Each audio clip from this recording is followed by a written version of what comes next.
So did Ali delay in pledging allegiance? He did delay. Why did he delay? From the pledge, that is, when he held the hand of the truthful one and said, I pledge to obey you. That pledge was delayed at the beginning. Yes, it's called a delay. Because why? Because he pledged later. Since he pledged later, that means at first, at the beginning, he had not done it. Because that pledge took place even before the Prophet was buried. Why? So that they would not remain without an imam, without a caliph. Our prayers, our rulings, because at that time, the caliph was the one who led the prayer, the judge was also him.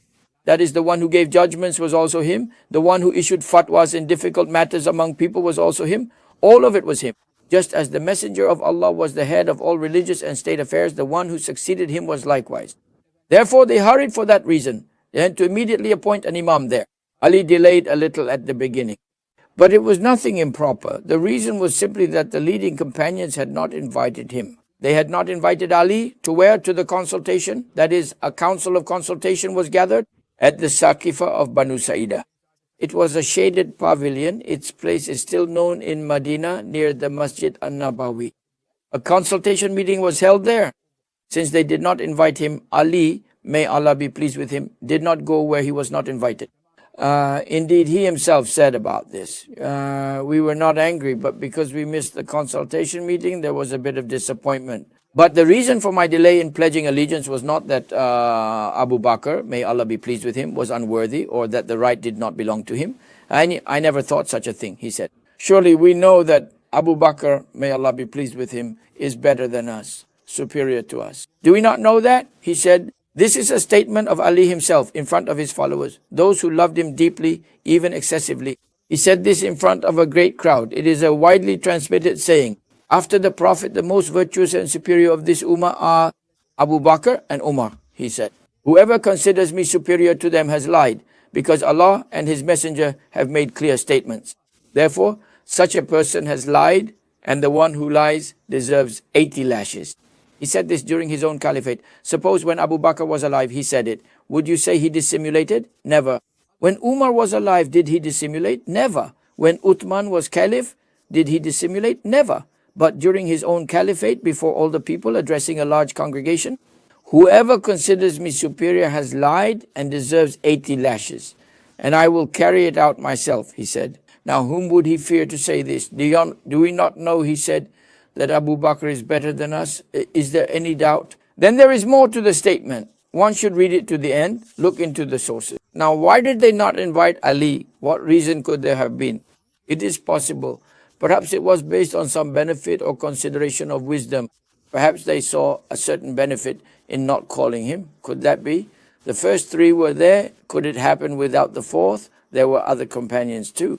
So what kind of wisdom or benefit might have been considered? The Prophet said about his family, VM, Fatima, may Allah be pleased with her, is a part of me. Whoever hurts her hurts me. Whoever grieves her grieves me. Which part of a person feels most affected when a calamity befalls? His own part, his own body. If you are my mother or father, your body would not feel my pain or my headache, but my foot is my part.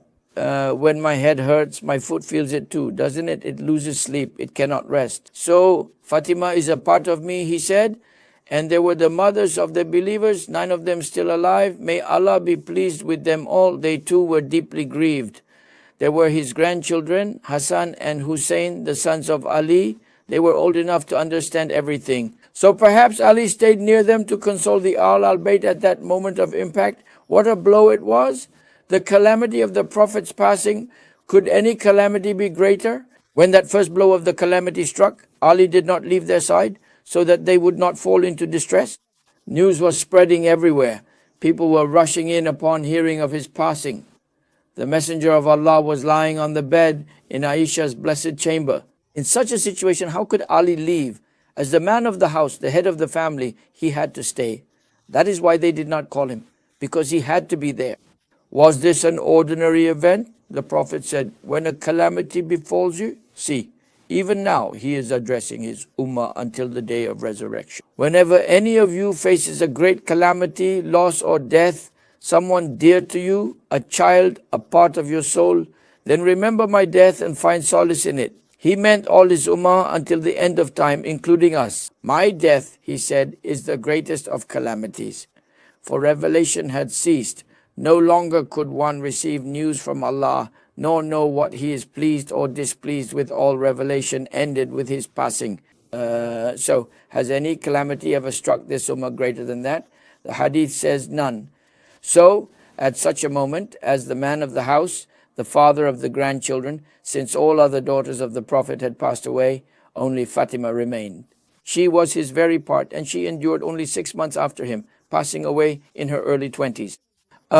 In such a circumstance, they deemed it appropriate that Ali stay there to console her, or for similar reasons, to take care of the household and the affairs of the blessed family. Because at such times, people come and go, visitors arrive, someone had to receive them, answer them, manage everything. Even in an ordinary household, when there's a death, who handles these things?